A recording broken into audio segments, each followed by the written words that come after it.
Чрезвычайный и полномочный посол Исламского Эмирата Афганистан в Российской Федерации پس از به رسمیت شناختن امارت اسلامی از سوی مسکو و دریافت اعتبارنامه سفیر افغانستان از سوی رئیس جمهور روسیه، اکنون مقام‌های نظامی عالی رتبه دو کشور با هم دیدار کردند.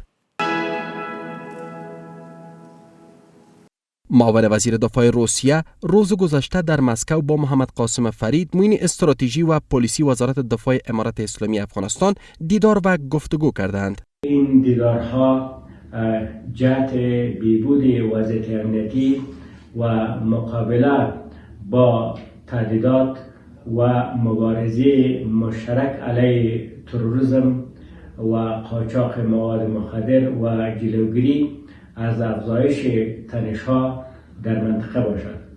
در این دیدار مقام‌های دو کشور پیرامون موضوعهای مهم به ویژه امنیت منطقه‌ای، همکاری‌های دو جانبه و جلوگیری از چالش‌های امنیتی به گونه همه جانبه بحث و تبادل نظر کردند.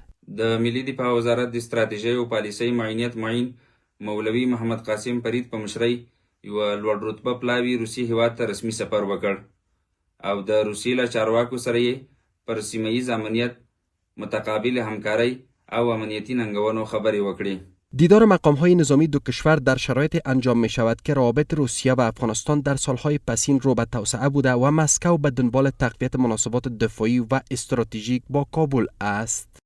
در این وضعیت فعلی سیاسی و نظامی جهانی، دیدار معاونین وزارت‌های دفاع هر دو کشور یک گام خوب سیاسی، تکتیکی و نظامی می باشد، چون ما در گذشته نیز با کشور روسیه قراردادهای مختلف را در بخش‌های نظامی داشتیم.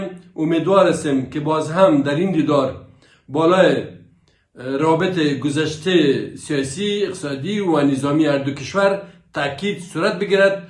در همین حال دو طرف توافق کردند که گام‌های مشترک بیشتری برای ایجاد همکاری‌های منظم و روشمند در زمینه‌های دفاعی و امنیتی برداشته شود.